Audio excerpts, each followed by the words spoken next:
కర్రతో చితగ్గొట్టి ఆపై ఉరివేసి నడి రోడ్డుపై భర్తను హత్య చేసిన భార్య అట. కొట్టేసి ఆ పైన ఉరేసిందట.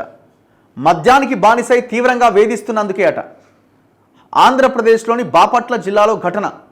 వీడియో వైరల్ కావడంతో తీవ్ర సంచలనం. అంటే మరి ఏ స్థాయిలో వాడు కూడా వేధించుంటాడో.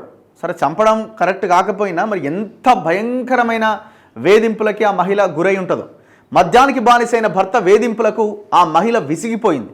పలుమార్లు పెద్దల సమక్షంలో పంచాయతీలు జరిగినా భర్త ప్రవర్తనలో మార్పు రాకపోవడంతో తానే తుది తీర్పునిచ్చింది. భర్తను కర్రతో చితగ్గొట్టి ఆ పైన నడి రోడ్డు పైన ఉరివేసి చంపేసింది. ఆ వీడియో సోషల్ మీడియాలో వైరల్ అయింది. దీంతో ఈ ఘటన తీవ్ర సంచలనం సృష్టించింది.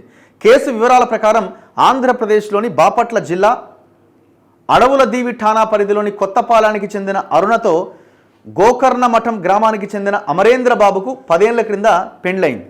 వీరికి కుమారుడు కుమార్తె ఉన్నారు. అమరేంద్ర మద్యానికి బానిసై నిత్యం భార్య అరుణను వేధింపులకు గురి చేసేవాడు. ఈ క్రమంలో కుటుంబ పెద్దల సమక్షంలో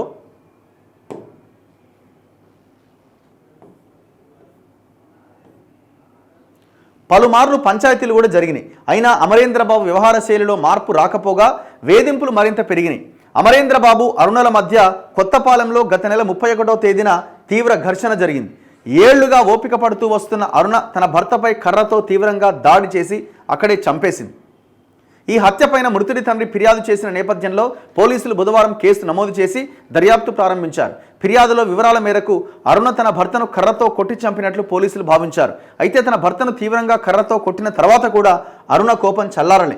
అమరేంద్రను నడి రోడ్డుపైకి లాక్కొచ్చి ఉరేసి మెడపై కాలు వేసి అదిమి చంపినట్లు ఉన్న వీడియోలో సోషల్ మీడియాలో గురువారం వైరల్ అయింది. దీంతో ఈ దారుణ ఘటన తీవ్ర చర్చకు దారితీసింది.